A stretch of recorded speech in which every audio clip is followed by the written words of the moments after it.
Hello, everyone. Welcome to this discussion. Buenos días y bienvenidos. My name is Indermeet Gill, and I work in the Soy Indermit Gill y trabajo group at the World Bank. en el Grupo de Crecimiento y Instituciones y hoy tenemos un evento muy interesante. El presidente David Malpass va a moderar una discusión con unos excelentes panelistas y es muy apto que él sea el moderador porque él ha sido líder en el tema de la transparencia de la deuda desde que asumió la presidencia. También contamos con 4 expertos en nuestro panel. David se encargará de presentarlos Why this issue is so important. And this is y va a explicar la importancia del tema. Economics Global Practice has just published Nuestra práctica de macroeconomía ha publicado un excelente informe sobre la transparencia de la deuda y puedo decir que es excelente porque todo el crédito se lo merece David y Marcelo Estevao, Diego Rivete y todo el equipo en la práctica global de macroeconomía. El informe se publicó ayer, será fácil de encontrarlo. Simplemente pueden buscar en Google transparencia de la deuda en los países en desarrollo.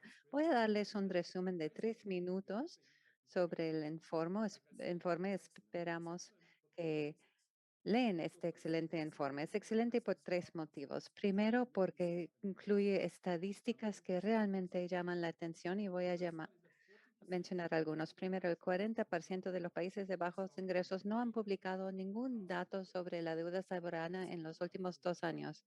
Segundo, los datos sobre deuda pública a veces han mostrado enormes discrepancias hasta el 30% del PIB. Y tercero, 15 países de bajo ingreso tienen deuda colateralizada, pero no se han publicado ningunos detalles sobre los mismos. Y esto puede llevar rápidamente a una situación insostenible cuando de pronto se visibiliza la situación. Por ejemplo, en el 2016, cuando préstamos de más de $1,000 millones se descubrieron en Mozambique, eso representó casi el 10% del PIB y eso creó una situación muy crítica. Hay 12 países en situación crítica en cuanto a la deuda y otra serie de países que están en peligro de encontrarse en tal situación. Los países pobres tienen enormes necesidades de financiación y esto se va a abordar con la deuda. Y las necesidades son de $500 billones y sin una transparencia, sumas tan grandes pueden suponer grandes peligros. También es muy importante el informe porque explica bien los elementos de la transparencia. Primero, en operaciones, segundo, en la gestión legal y tercero, en la información. Sobre todo es importante esta tercera vertiente y hay 3 partes que pueden ayudar a esta transparencia. Primero, los gobiernos y las empresas estatales. Segundo, los acreedores, tanto públicos como privados. Y tercero, las instituciones financieras internacionales como el Fondo Monetario Internacional y el Banco Mundial. Por último, es excelente el informe porque por primera vez propone medidas de prioridad alta, media o baja en cuanto a las medidas que pueden tomar estos actores. Voy a mencionar algunas medidas de alta prioridad para los prestatarios y los IFI. Para mejorar la transparencia, los gobiernos pueden publicar las estadísticas de deuda de manera periódica, deben limitar el alcance de las cláusulas de confidencialidad y para mejorar la transparencia de las operaciones de deuda, los prestatarios deben adoptar medidas de emisión basadas en el mercado y adoptar criterios muy estrictos para los préstamos respaldados por recursos. Los gobiernos deben definir los criterios para la facultad de endeudamiento y especificar todas las responsabilidades de gestión de deuda y publicar una lista de todas las operaciones con fuentes de ingresos. Y lo que pueden hacer las instituciones financieras internacionales es consolidar sus bases de datos y apoyar la implementación de sistemas integrados de información y gestión de la deuda. Es una agenda muy ambiciosa. Ya he dicho lo suficiente yo. Yo voy a ahora darle la palabra a David. Muchísimas gracias, Indermet. Es un excelente resumen de este importante informe. Contamos con un excelente panel. Carmen Reinhardt, economista jefe del Grupo del Banco Mundial, Lee Buchheit, uno de los expertos más importantes del mundo en la reestructuración de la deuda soberana, Joyce Chang, de JP Morgan, y Paul Grunwald, economista jefe en S&P Global Ratings. Solo para empezar, quería señalar que la situación mundial es muy difícil. Acabo de volver de Roma, de la cumbre en Roma, y ahí señalé que no tenemos que enfrentarnos únicamente a la pandemia, sino una inflación cada vez más alta, los problemas de la cadena de suministro, ah, los precios que se están disparando en algunos lugares. Y todo esto presenta desafíos en cuanto a la deuda en los países en desarrollo. El Banco Mundial está trabajando en estos temas con el propósito de apoyar un crecimiento más rápido en estos países y crear un mejor vínculo entre las inversiones y la deuda que las acompaña. Y esto es más difícil por las dimensiones de la deuda. 860.000 millones de deuda en los países de bajo ingreso. Incluso los países más pobres del mundo tienen 860.000 millones de dólares de deuda. Y esto es deuda externa. Y el informe publicado ayer, como describió Inder, me muestra que la deuda oculta, por así decirlo, representa un 30% del PIB. Y esto en un momento en que muchos de los países, de hecho, Joyce nos estuvo contando que muchos países están elevando los tipos de interés y esto crea una situación aún más difícil en términos de las expectativas de crecimiento. Y los países están haciendo los ajustes pertinentes para la inflación. Espero que hoy podamos centrarnos en la transparencia de la deuda, su importancia, los factores que entran en juego y cómo podemos enfrentar este desafío en los próximos 5 años para evitar una década perdida desde la perspectiva de la deuda. Entonces, primero tengo una pregunta para Joyce. Como ya mencioné, Joyce es presidenta de investigación en JP Morgan. Todos los días está estudiando los mercados. ¿Cómo ves tú la transparencia? ¿Es importante para los países cuando ustedes analizan los países? ¿Y qué opina de esta estadística del 30% de deuda oculta? ¿Cómo influye esto? Gracias, Joyce. Gracias a David por invitarnos. Es excelente estar aquí con otros expertos. La transparencia es muy importante para el sector privado.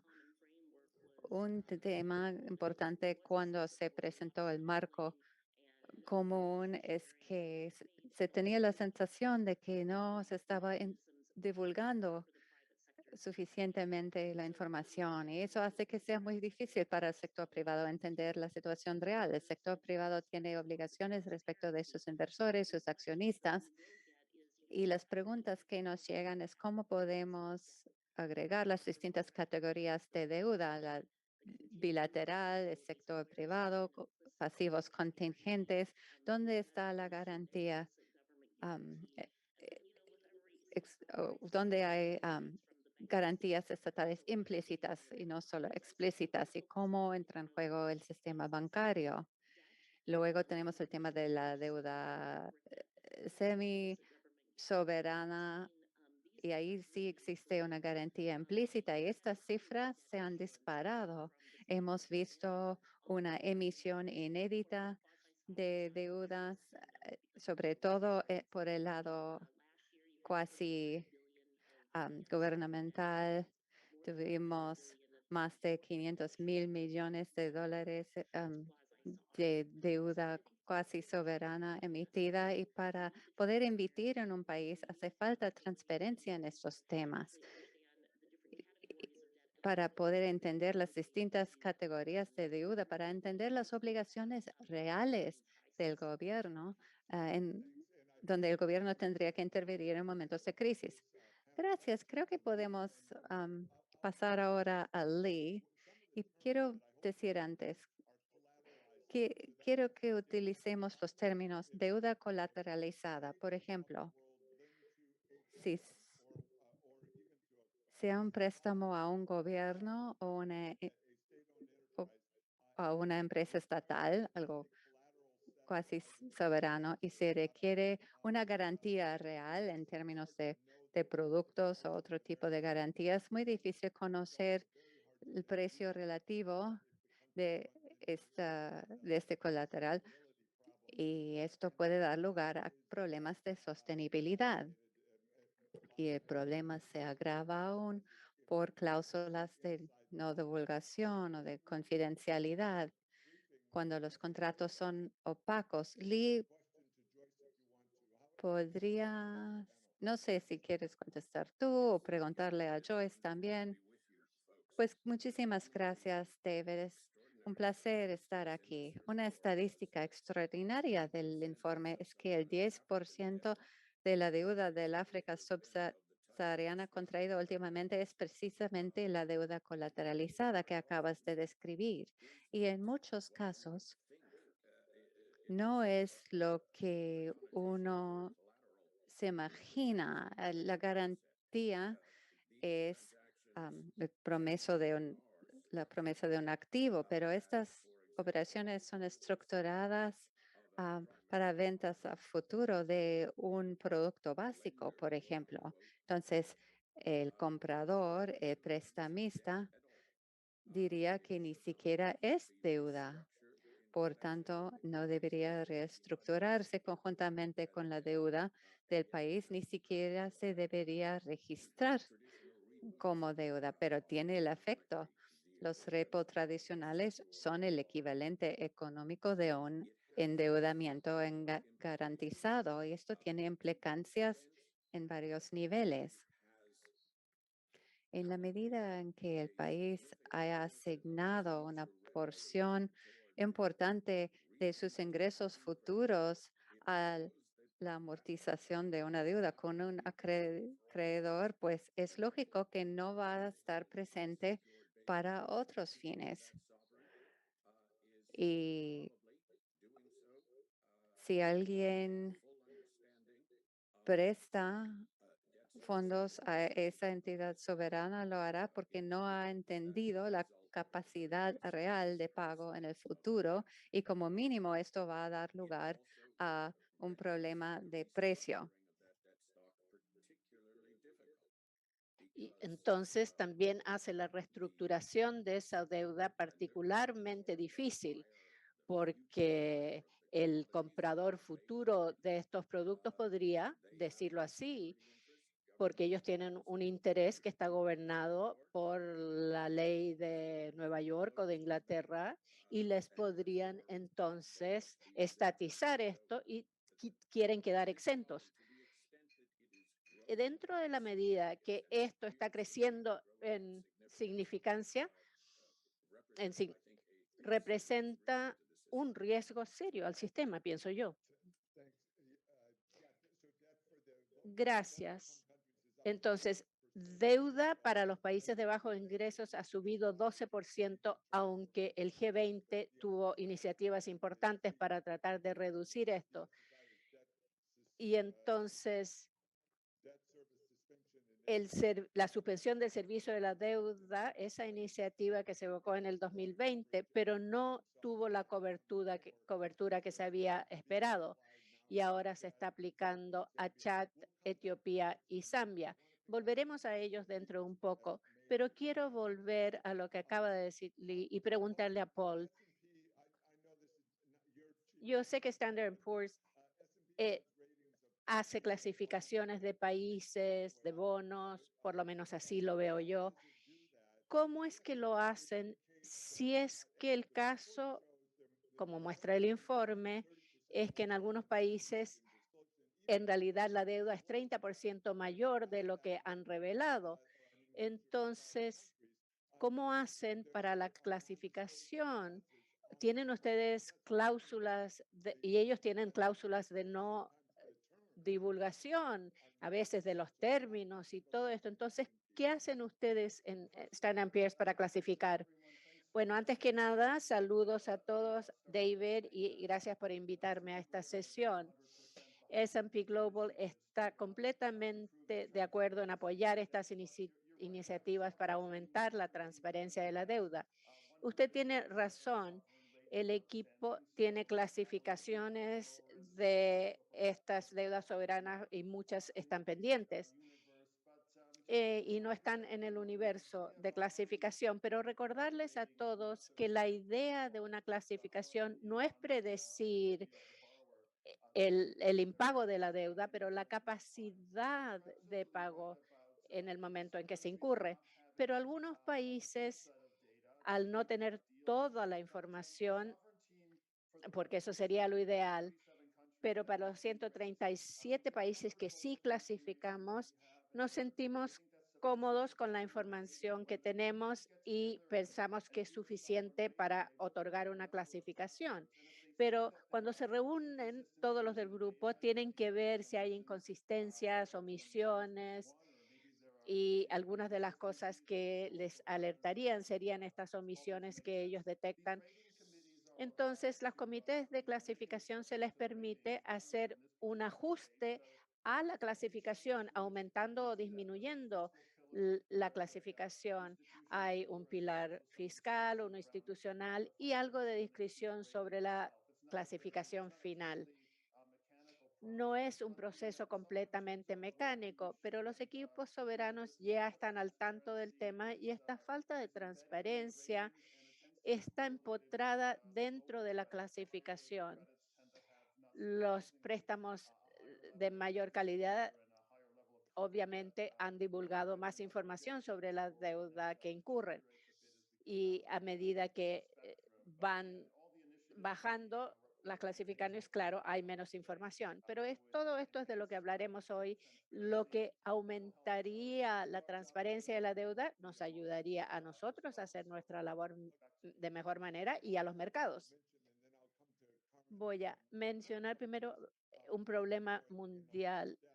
En mucha deuda del mundo hay un proceso de bancarrota de un país que ha legislado dentro de un país. Entonces, cuando un prestatario no puede pagar, entonces se describe un proceso donde los acreedores pueden entrar a un proceso para compartir información y decidir quién va a asumir la pérdida y pueden evaluar la situación, mientras que en el préstamo soberano no existe un equivalente. Entonces, una de las cosas que complica esto es que los soberanos, la gente del país, están comprometidos a pagar todo lo que incurrió ese país sin proceso de reestructuración o hacer un cambio. Eso crea, y todos me pueden dirigir si esta percepción mía no es así, eso significa que yo soy el prestamista y estoy prestando una pequeña suma a un país, a mí me aseguran de que me van a pagar porque tengo esa garantía dentro de la estructura legal, sea en Nueva York, en Londres, donde sea, voy a ganar como prestamista porque así funciona el sistema. Eso es como antecedente. Le paso la palabra a Carmen para comentarios y preguntas al panel.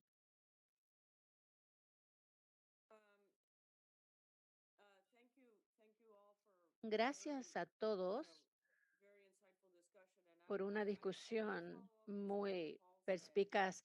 Quiero hacerle seguimiento a algo que dijo Paul. El tema de las deudas escondidas no es nuevo.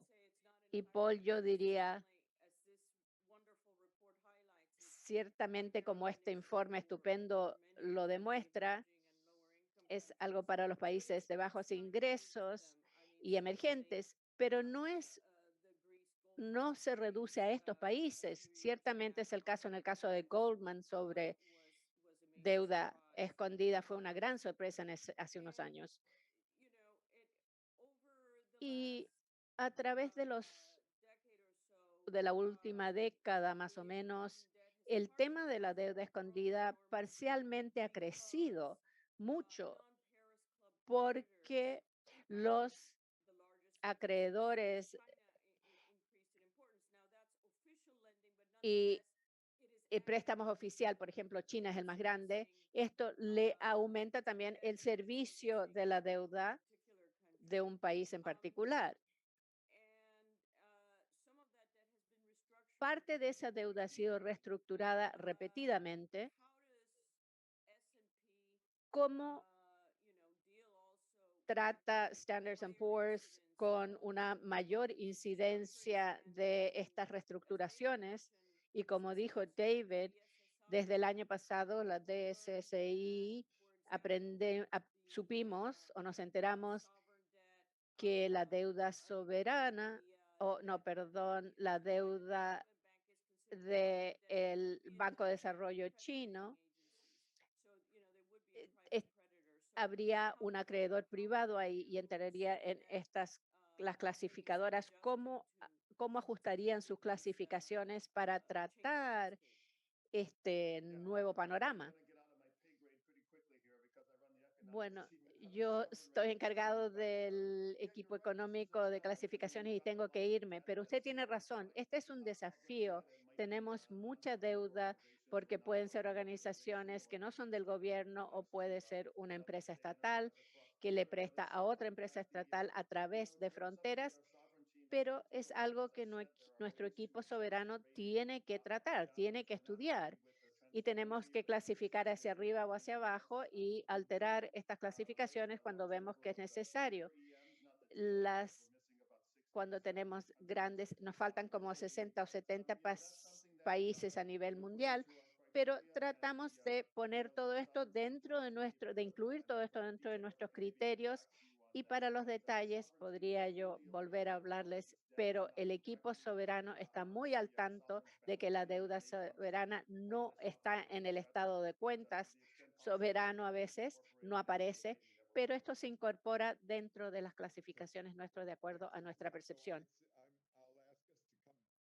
Bueno, yo les pediré que volvamos al marco común y la magnitud de la deuda china, pero quisiera algunas reflexiones sobre alguna de las cosas de lo que ya hemos dicho de parte de Lee y de la forma en que yo describí el proceso soberano. Una de las cosas que estamos viendo y tratando es esta gran brecha en el sistema global para ver cómo se trata a un país que tiene deuda insostenible.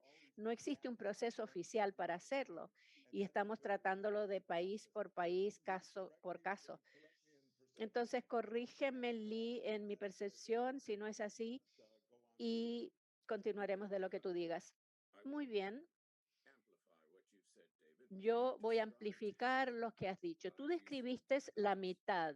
Dijiste que los soberanos no están sujetos a un código de bancarrota en ninguna parte y eso es verdad.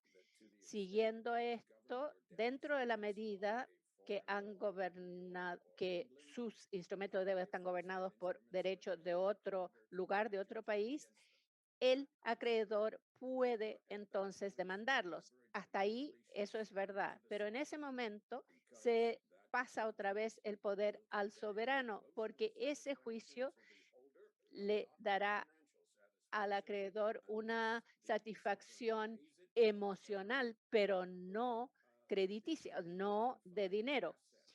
Y a no ser que puedan encontrar un bien fuera del país deudor, y típicamente hay pocos bienes de ese tipo en nombre de ese prestatario soberano fuera de su país, fuera de la jurisdicción de ellos. Y esto lo hemos visto una y otra vez que ocurre, y quizás en los 15 años de litigio que siguieron el impago de deuda de Argentina del 2001, donde hubo los fondos de alta testosterona y muy litigiosas buscando en todo el mundo bienes para poder pagarse ese desfalco o ese impago de Argentina. Entonces, hay poder de ambas partes. Los acreedores pueden obtener juicios o condenas de parte de tribunales, pero una vez que esto se logra, satisfacer esa deuda todavía es un problema para el acreedor. Y si soy cándido, el reconocimiento de esta situación es la química, la base de lograr acuerdos sobre deuda soberana. Así es que en realidad ninguna de las partes tiene una buena opción, excepto negociar el problema. No lo pueden litigar. A ver, dentro del contexto de este marco común, pasaremos a Joyce sobre este tema o este punto que ha demostrado Lee, de que existe una parte pragmática, y no sé si usted lo percibe así también. Yo sé que usted está estudiando a China muy de cerca, pero ¿qué pasa con Argentina, que aún todavía está intentando sobreponerse a una crisis reciente? ¿Cómo ve usted la seguridad de esta deuda soberana? Muchas gracias, David. Un par de comentarios sobre lo que dijo Lee y la deuda colateralizada. Yo creo muy a menudo estaba muy desilusionada del sector privado. Queremos que el sector privado haga más. Yo creo que es demasiado para que el sector privado eh, entre en las negociaciones. Se les debería otorgar la información de cómo se estructuraron originalmente esas deudas. Y no necesariamente tienen que estar ahí porque eso sería una declaración política.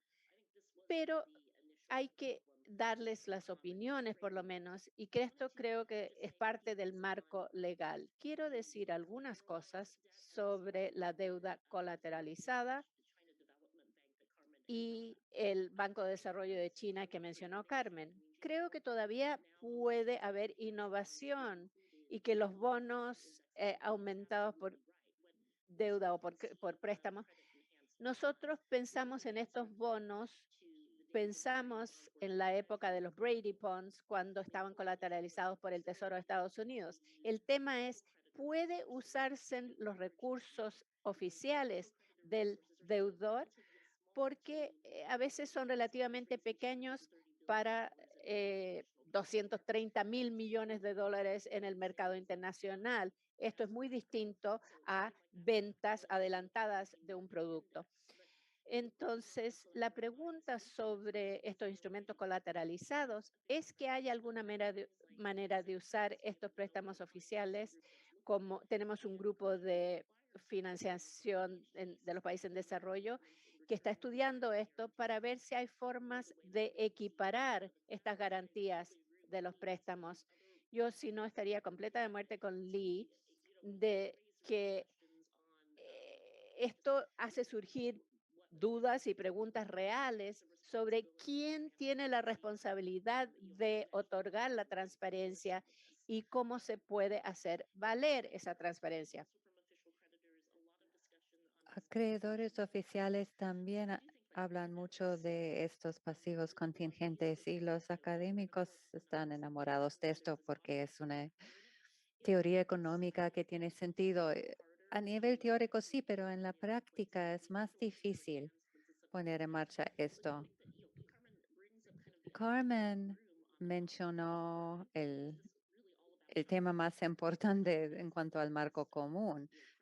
China es el acreedor más grande para muchos de los países de economía emergente y ese banco es oficial o comercial. Esa es una gran pregunta. El marco común se diseñó para abordar estos temas, pero la pregunta es si la China prefiere las negociaciones bilaterales cuando son el creador más grande. La falta de claridad fue a propósito para influir en lo que hace China. Estamos viendo las cifras y el deuda del sector privado es 232% del PIB. Esto es una deuda cuasi soberana. Esa es la gran pregunta, dado el papel que ha asumido China como mayor acreedor para tantos países en desarrollo. En realidad, eso es lo que hay que reconocer. Sí, pues tenemos mucho que pensar sobre el tema.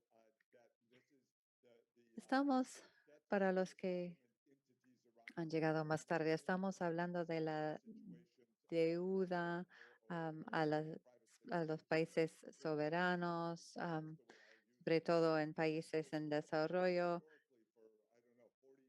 Y si miramos la historia, los últimos 40 y 50 años, pues el Club de París ha reestructurado esta deuda. El Club de París es un grupo oficial de acreedores que antes eran los acreedores más importantes del mundo. En la crisis en Latinoamérica, Estados Unidos, Reino Unido, Japón, Alemania, Francia eran los principales acreedores para estos países y ellos se reunieron para encontrar una solución para reestructurar la deuda, pero con el tiempo la China se ha convertido en un acreedor más grande, incluso presta más que todos estos otros países combinados. El 65% de los créditos oficiales del mundo provenían de la China y todos los demás países representaban el 35%. Japón es uno de los acreedores principales con el 15%, si mal no recuerdo. Esto significa que el concepto del proceso de reestructuración ha cambiado en gran medida en los últimos años, ahora que la China ha ido asumiendo un papel cada vez más grande. Esto para dar un poco de contexto.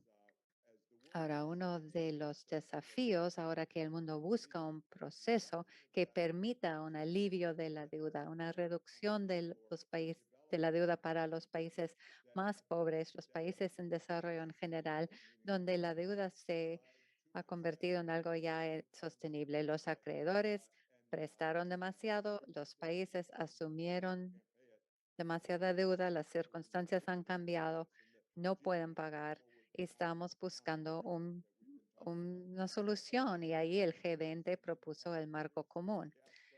Dado este contexto, quería preguntarle a Joyce acerca de estos bonos mejorados con crédito, Credit Enhanced Bonds. Y el problema con las deudas colateralizadas es que es difícil definir la garantía. Los países dan el derecho a un producto, ventas futuras, y esto parece no costarle mucho al país, pero estos compromisos a veces son de 20 años y es un compromiso oculto, no se declara, no se divulga y esto crea un compromiso. Ese país va a tener que pagar esto a lo largo de 20 años. ¿Por qué quiere el mundo este tipo de bono? Pues quizás podría explicar este fenómeno.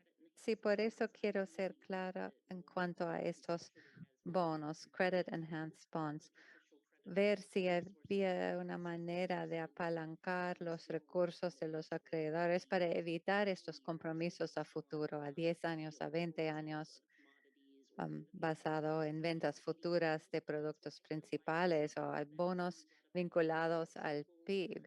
Esto es algo que se menciona en círculos académicos, pero eso es difícil. Mira, David, ahora en este entorno se puede vender casi cualquier cosa. en un mundo de rendimiento cero con un retorno del 1% sobre bonos de ingreso fijo. Claro, este es el momento en que esto se quiere explorar, pues el sector privado, ¿cómo lo considera a nivel conceptual?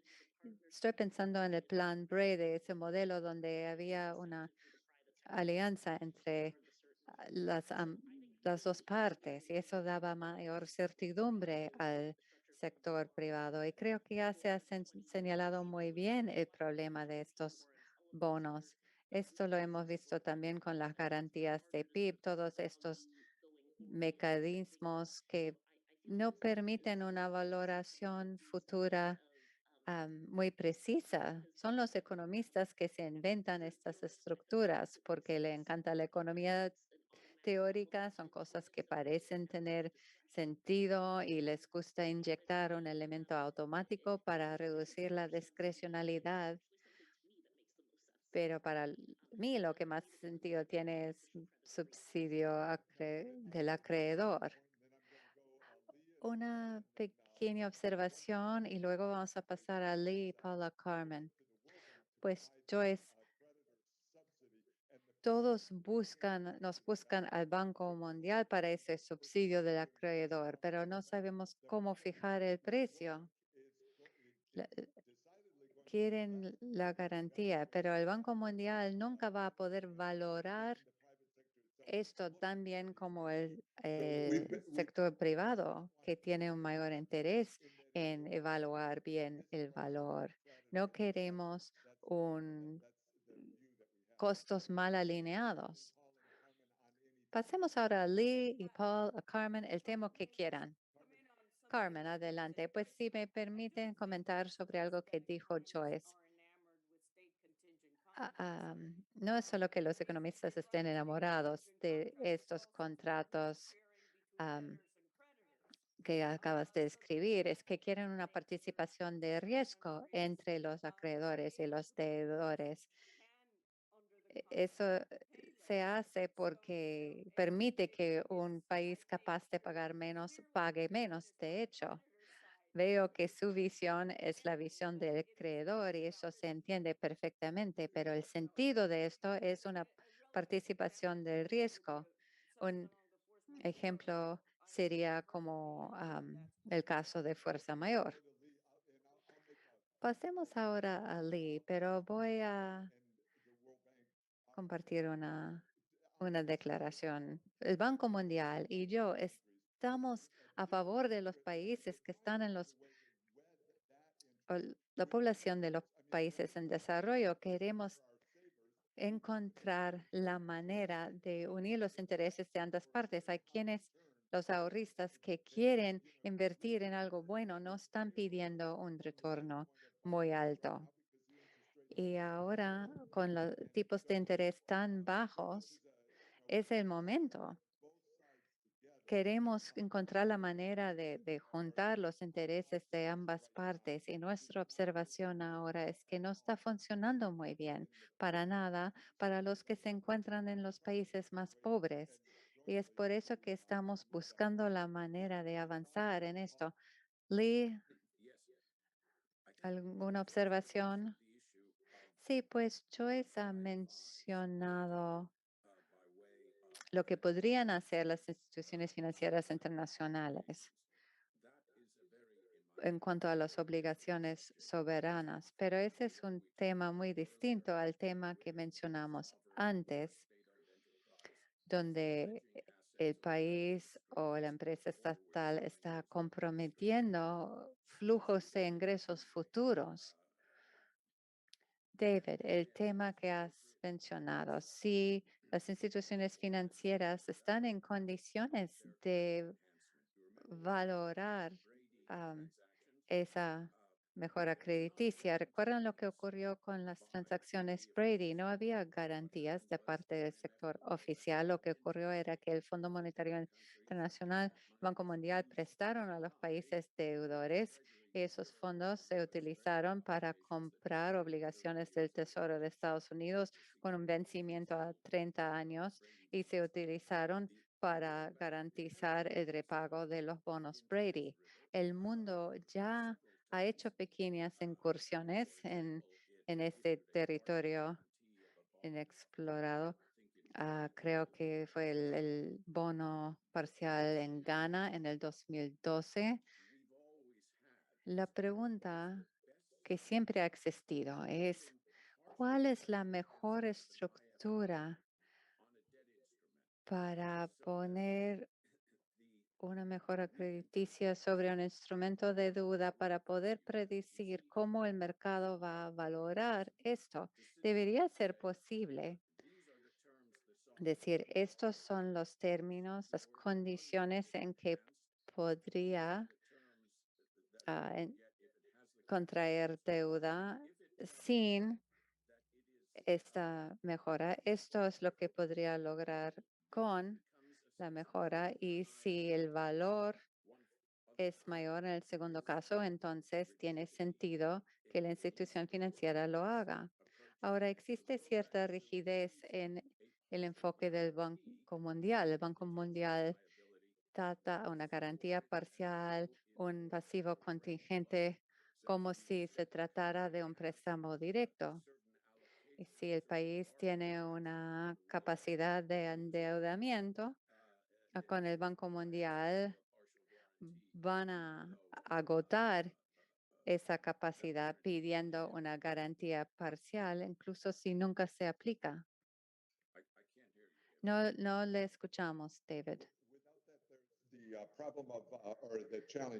Bueno, hay otro desafío. El Banco Mundial y otras instituciones han pedido un tratamiento de acreedor. Todos han acordado que son acreedores principales en el entorno. Pero sí, eso explica la puntuación de esas garantías parciales. Paul, ¿algún comentario sobre estos temas? Sí, pues mientras Lee hablaba de la reestructuración de los bonos Brady, recordé mis época de los bonos de descuento cuando estuve en el FMI, pero ese tipo de colateral es muy costoso porque los tipos de interés son muy bajos comparados con la década de los 80. Y lo que dijo Carmen en cuanto a las estructuras con contingencia del Estado, la idea es, como dijo correctamente, que el propósito de estas estructuras era para compartir el riesgo.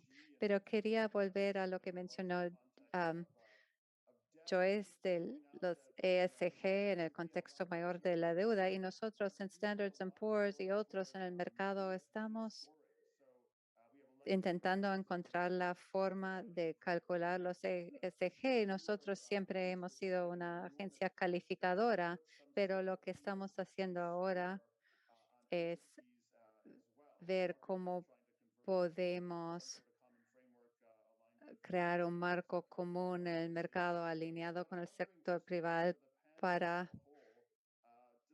dar una puntuación a los ESG, y pregunto si esto es parte del marco. Yo no soy analista de calificación, pero si estamos hablando de la colateralización y el capital natural se encuentra en países de mucha deuda, esto se va a tener en cuenta en el futuro hablando de la titularización y colateral en general, o es un tema por separado. Me encantaría saber qué opinan. Bueno, centremos en este tema. Entonces, la transparencia de cómo son evaluados se hace muy importante. O sea, ¿qué es lo que describe un bono verde y qué es lo que lo hace calificar o clasificarse como un bono verde? No quiero usar la palabra de colateralizado, pero Paul, yo creo que quizás deberíamos decirle bonos que tienen valor adicional debido. Sí, usemos esa es buena terminología, usemos eso. Quiero dejar la palabra colateral o colateralizado para el mejoramiento que viene del lado del acreedor y de ventas futuras como uso del término colateral.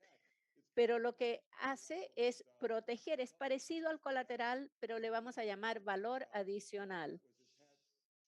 Emitían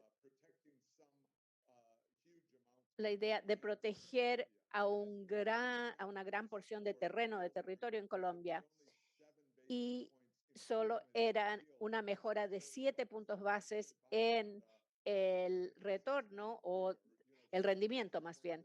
Entonces, 7 puntos bases es una pequeña fracción del rendimiento total de ese cupón del bono. Entonces, no era suficiente. Hablemos entonces sobre ESG. Joyce, bueno, hay un par de transacciones, por ejemplo, el bono azul que recientemente surgió. Hay distintos criterios, pero si uno estudia el crear un mejor mundo, hay la Corporación Internacional Financiera, la también habló de cómo aumentar o mejorar este préstamo. Y los bonos verdes de este año, hay mucha demanda de parte de los inversionistas y 360 millones de emisión de estos. Entonces, yo creo que sí hay lugar para innovar aquí por la demanda exigida. También algunos de los requisitos para demostrar que estos instrumentos son valederos. Esto podría ser estructurado. A ver, ¿cómo se hace lo de transparencia? Vi un artículo en el Washington Post ayer diciendo que la información, los datos, se me olvida cuál era la cabecera del título, el titular, pero el plan de acción de cambio climático que hicimos en el banco en abril, un punto central de esto era la necesidad de diagnósticos, de definir qué son los gases de efecto invernadero y qué tanto existe de ellos en las distintas partes del mundo. Pero el Washington Post ayer hizo notar que es muy difícil ser transparente dentro de ese campo. Joyce, en cuanto a la transparencia, y por eso le aplaudo al Banco Mundial por este informe de transparencia de la deuda y el trabajo que ha hecho durante décadas, Carmen, tratando de estudiar algo tan complicado como la transparencia de la deuda china.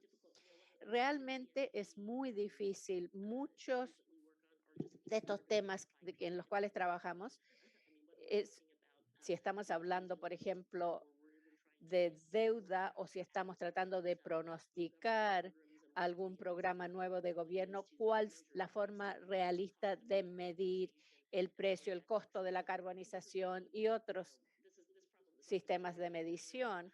Esto no va a desaparecer porque hay que identificar el mayor riesgo y es muy difícil hacer de esto algo estándar dentro de los contratos. Quizás dejemos este tema para otra reunión, otra conversación y hablemos del marco actual y el desafío de la cantidad de deuda en los países en desarrollo y cómo reestructuramos esta. No sé si tienen, Carmen, ustedes o alguien preguntas o algo que agregar. Voy a comenzar con la transparencia y el marco actual. Yo creo que un espacio, un área donde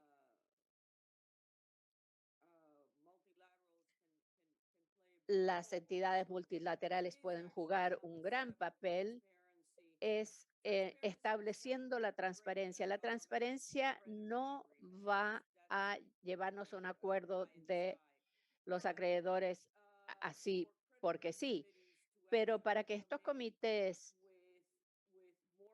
lleguen con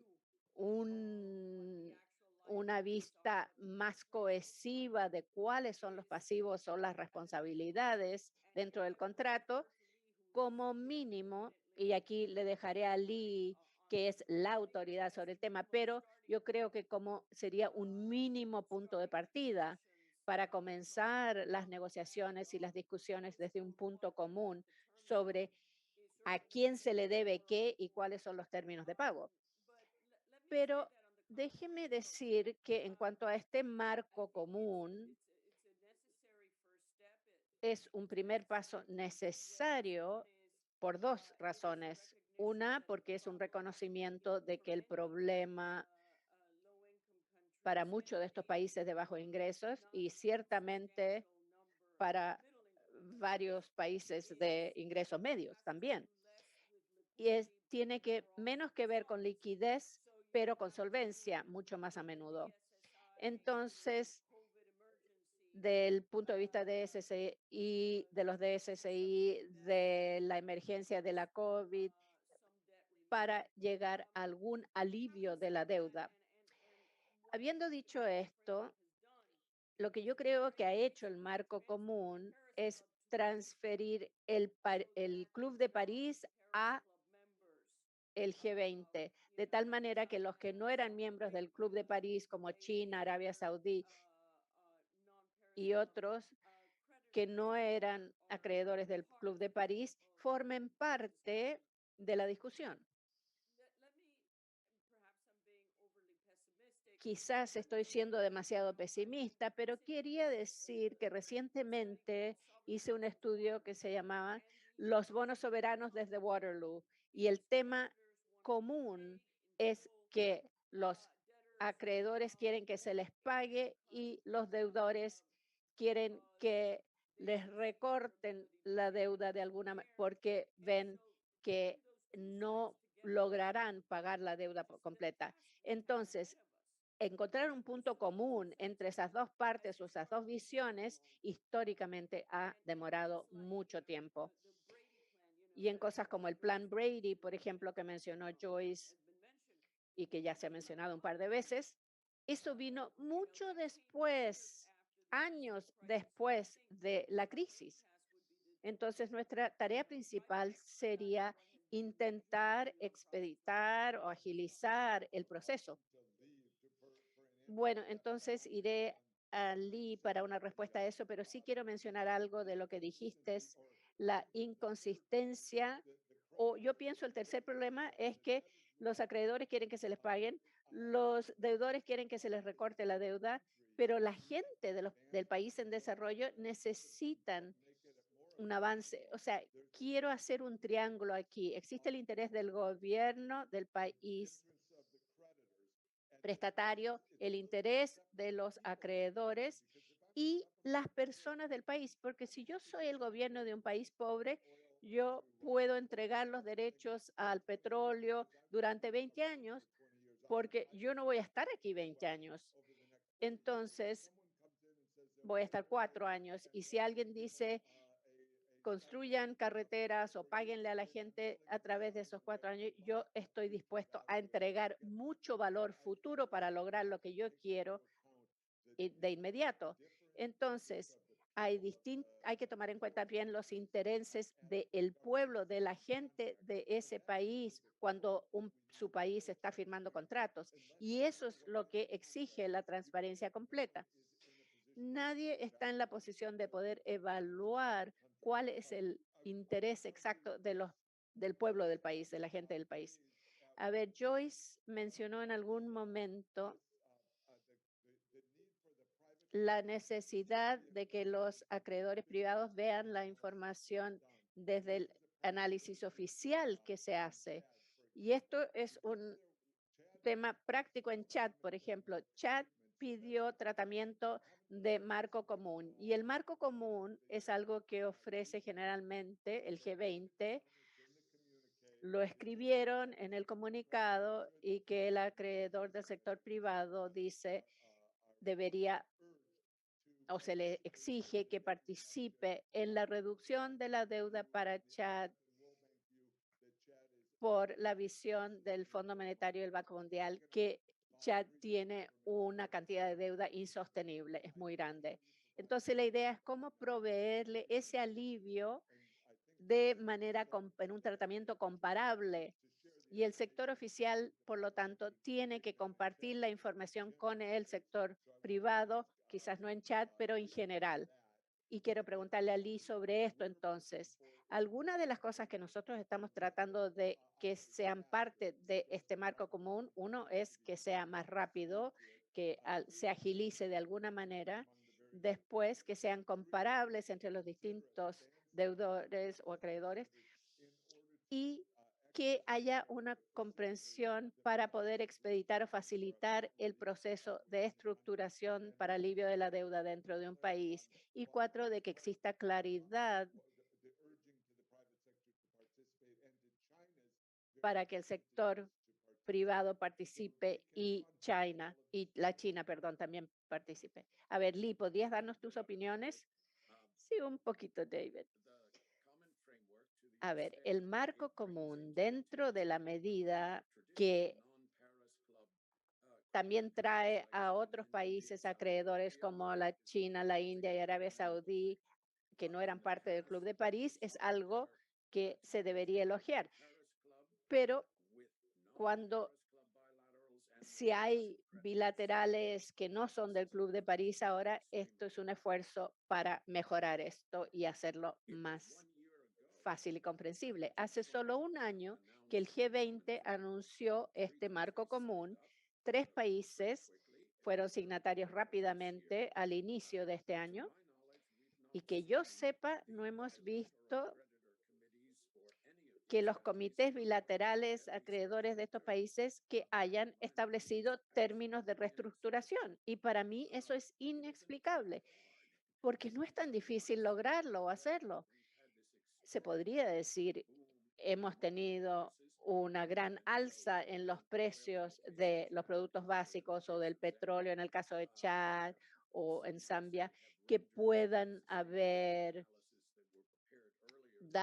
dado que puedan hecho obsoleto el análisis que se hizo inicialmente, pero no hemos visto un anuncio de términos de reestructuración de deuda. Por lo tanto, lo que dice Carmen de este tratamiento comparable o equitativo de parte del sector privado, no, no hemos tenido la oportunidad de perseguir eso o de hacerle seguimiento, porque uno o más de estos países van a tener que enunciar sus términos de reestructuración de deuda y entonces veremos si estos acreedores privados están dispuestos a dar este alivio de deuda comparable o equitativo. Ahora no sé cómo va a ser esto, no quiero hacer predicciones, pero el desencanto con este marco común se debe principalmente a que no ha producido aún ninguna reestructuración de deuda hasta el momento. Dentro de la medida que muchas personas le dan gran importancia a este marco común y a la colección de acreedores bilaterales como un foro de negociación único, el hecho de que no ha producido nada es para mí una desilusión. Ahora, sobre lo que tú has dicho, David, lo que has propuesto, una suspensión o negociación de la deuda, es una buena idea, pero efectivamente lo que hace es extender el DSCI para una reestructuración común durante ese periodo. Esto motivará tanto a los acreedores como a los deudores. Motiva al deudor porque si se extiende el DSCI, la suspensión del DSCI, y creo que eso va a inducir a muchos más países que pidan un marco común que reestructure en vez de posponerlo. También motiva a los acreedores porque no estarán recibiendo los pagos del servicio de la deuda durante el periodo de negociación y van a querer continuar con estas negociaciones. Eso es bueno. Un último comentario, pero usted lo ha dicho varias veces, David. Usaste la frase reducción de deuda. Recuerda que el marco común único tenía una frase que decía que la reducción o cancelación, liquidación de la deuda solo se puede considerar en los casos más extremos. Entonces, a mí no me queda claro si estos comités de acreedores bilaterales van a incluir estos recortes como parte de la reestructuración de deuda o sencillamente va a ser una extensión del vencimiento. pero me temo que va a ser esto último. Y para muchos países, como dice Carmen, no es un tema de liquidez, va a ser un tema de solvencia. Sí, esto tiene una consecuencia muy real. En medio de una pandemia, los países más pobres están pagando a acreedores en países ricos todos los meses, todos los trimestres, sin posibilidad de que esto se cambie. El Banco Mundial trabaja muy estrechamente con el FMI. Hemos hablado con el G7 y el G20 más recientemente que el proceso queda estancado ahora mismo y hemos ofrecido sugerencias para volver a activar este proceso. El presidente Biden estuvo en Glasgow y también en Roma. Estados Unidos ha apoyado fuertemente esta noción de la transparencia. Esta es una parte crítica del proceso porque eso luego permite tomar en cuenta el valor más integral de la deuda, mejora la calidad de la información y para el Chad tardó casi un año reconciliar los montos de la deuda. Normalmente para acreedores privados y el proceso de comité de concurso se calcula muy rápidamente a quién se debe qué monto. Pero en el caso del Chad, un país muy, muy pobre que atraviesa una situación muy difícil, los acreedores tardaron un año en calcular lo que se les debía a cada uno. Como decía Joyce, la información no siempre se comparte con los acreedores del sector privado y por eso es muy difícil lograr un acuerdo en un proceso de alivio de la deuda. Por tanto, las consecuencias reales de todo esto, hablando de los países de bajo ingreso, 860.000 millones de deuda en medio de la pandemia y la mayor parte de esto requiere un servicio periódico. El Banco Mundial ha ofrecido donaciones y préstamos al 0% y luego todos esos recursos van directamente a los creedores.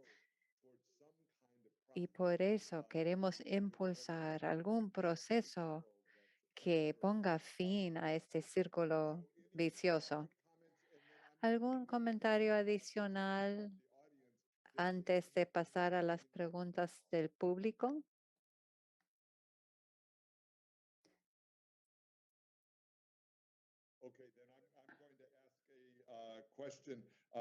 Entonces voy a preguntar algo yo. Voy a leer una pregunta que recibimos. Hablemos de la deuda en sí y su cuantía. Una pregunta para Carmen. ¿Qué- ¿Quién lleva la responsabilidad de publicar información acerca de la deuda y qué tal está funcionando? Quizás Paul puede comentar también. ¿Quién publica los datos y quién es el que monitorea esto? Carmen. Pues David, cuando se trata de la deuda externa, históricamente, el sistema de información del Banco Mundial es el sistema que existe, que ha existido durante mucho tiempo, y no lo digo solo porque sea ahora una reunión del Banco Mundial. Es un hecho que el sistema del Banco Mundial ha sido la norma durante mucho tiempo. Pero luego los gobiernos mismos publican sus datos. Hay otras series históricas alternativas, hay entidades académicas que también publican sus cifras. Y todo eso es muy relevante para esa discusión sobre la transparencia.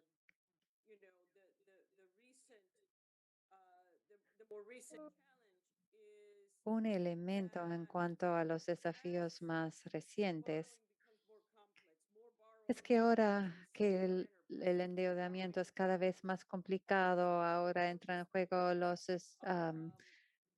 empresas estatales, sociedades instrumentales, hay más deuda interna también, pues ahora es muy importante que los gobiernos cuenten con cuentas consolidadas del sector público. En una encuesta reciente vimos que el 54% de los que contestaron la encuesta no cuentan con cuentas consolidadas. Es esencial ver exactamente el endeudamiento del sector público y que debe incluir todas las líneas de swap, las repo, todos los instrumentos que ahora se emplean en el universo become increasingly de important, la but at the deuda same time, pública. many governments don't Eso provide es it. So, esencial. Sin in answer to embargo, this question, I muchísimos think países no ofrecen esto, no tienen esto. very much this is Hemos also in the spirit of llegado a un punto report. crítico A list of recommendations y pues el informe da toda una serie de recomendaciones para mejorar la transparencia y en ese sentido las entidades multilaterales tienen que ir más allá am, de solo recibir los datos de los gobiernos, porque los gobiernos, como ya dije, no tienen sus cuentas consolidadas o no pueden divulgar ciertas am, fuentes de deuda por la confidencialidad. Entonces, creo que ahí tenemos que hacer más para buscar activamente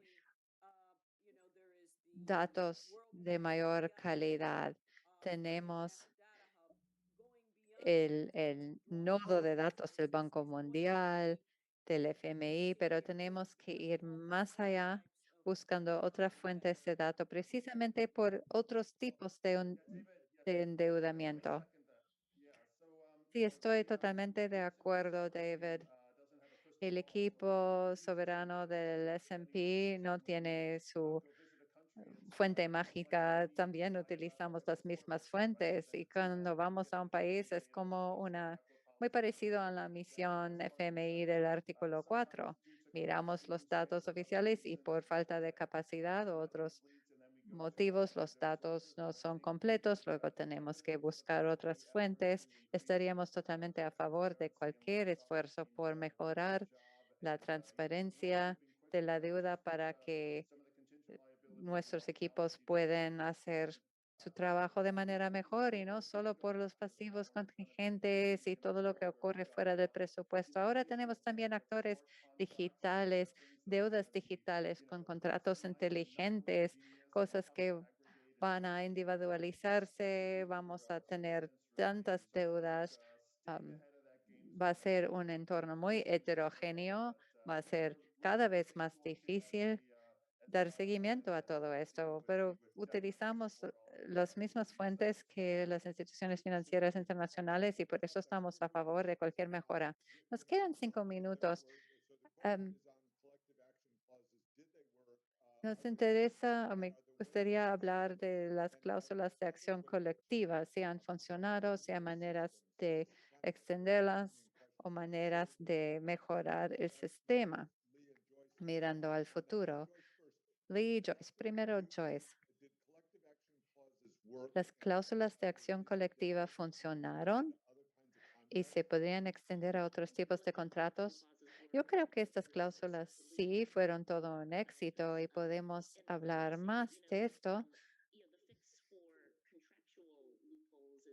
para cuando hay lagunas contractuales.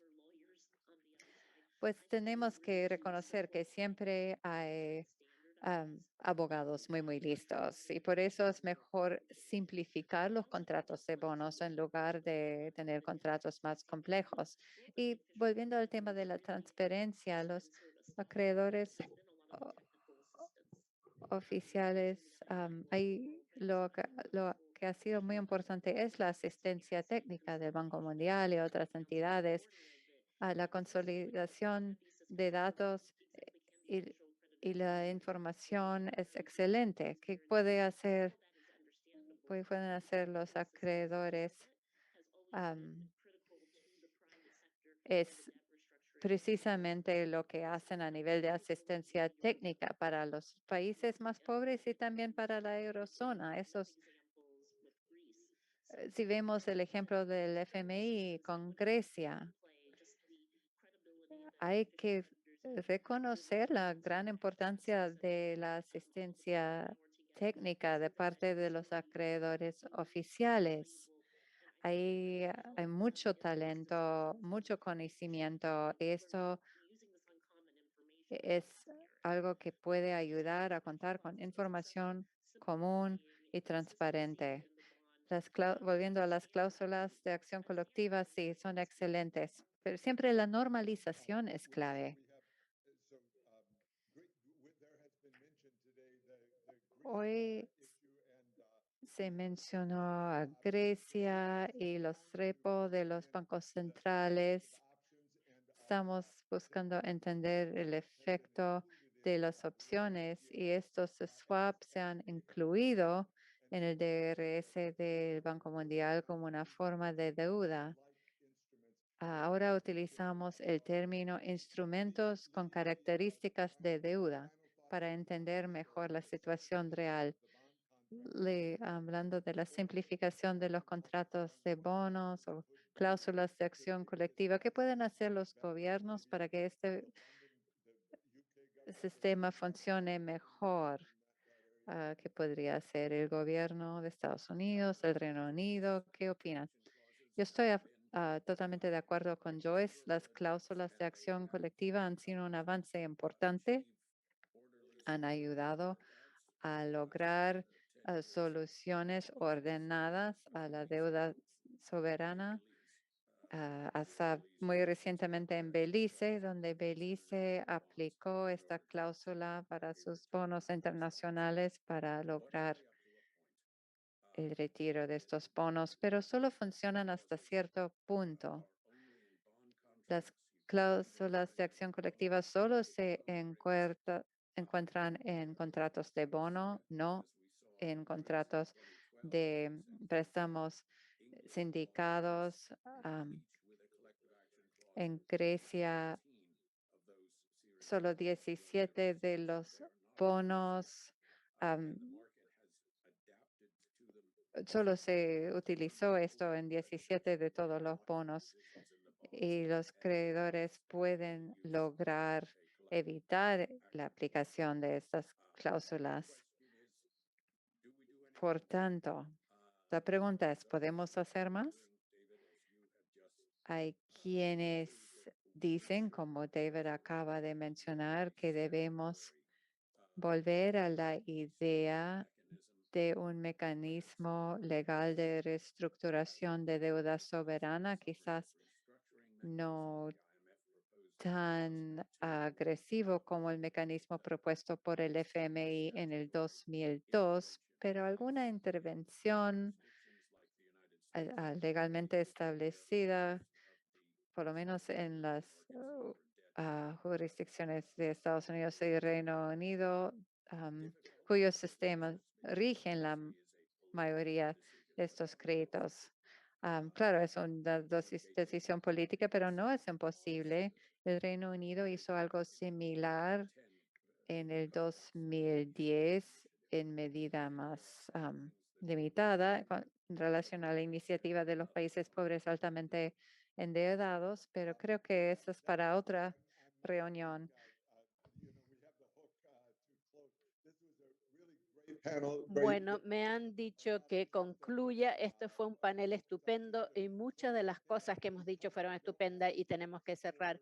Ya que no tenemos un arreglo, una solución para todo esto y existe un interés conjunto entre los acreedores, los países de los gobiernos de los países deudores y la gente de esos países para conseguir nueva inversión, hay que trabajar conjuntamente para mejorar esto en el futuro. Y ese es el punto que trata de hacer nuestro informe de transparencia y se llama Transparencia de la Deuda. Y quiero agradecerle mucho a Carmen Reinhardt, mi colega y economista jefe, a Lee Buchholz, Joyce Chang, Paul Greenwald, porque ha sido un panel estupendo. Muchísimas gracias a todos y me despido. Gracias a todos. Gracias.